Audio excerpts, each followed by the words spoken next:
Now, what do we do when we've got a resource group and we're starting to get more and more items into there and it's starting to get hard to manage? Maybe it's confusing. Somebody's accidentally stopping your virtual machine when they chose your virtual machine instead of theirs by mistake, or you're having trouble allocating the cost properly. It gets a bit confusing.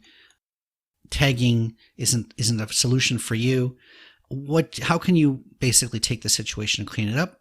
Well, one thing you can do is you can move resources. When you select the move menu item inside the resource group, you have the choice of moving to another resource group or moving resources to another subscription.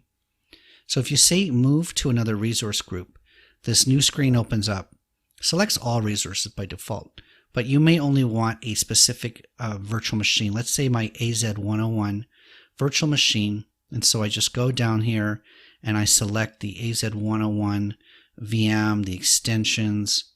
I want the network interface card, the public IP address, network security group. Okay, so, and this managed disk.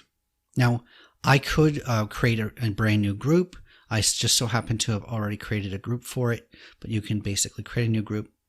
Click this and then say OK. Now, if I do this, I'm going to get an error message because the ability to move managed disks is something that needs to be registered. Remember, some of these functions that we're doing,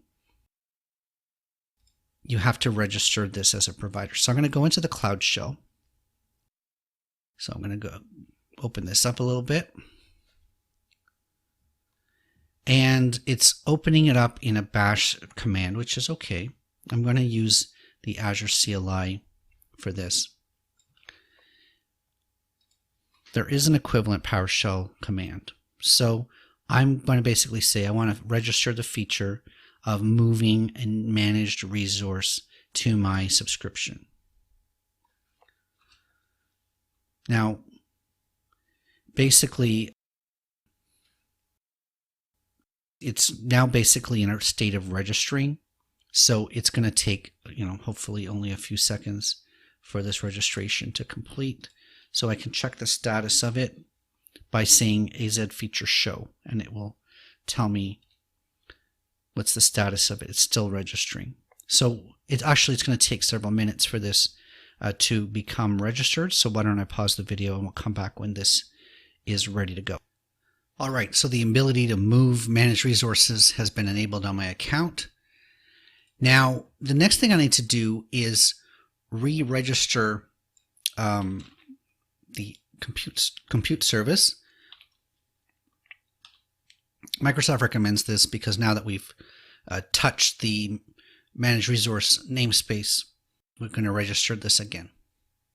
And now that we have the ability to move compute resources and managed resources, should be able to close this, go into the resource group, go into the move option, and be able to select any of these like managed disks and even the compute resources.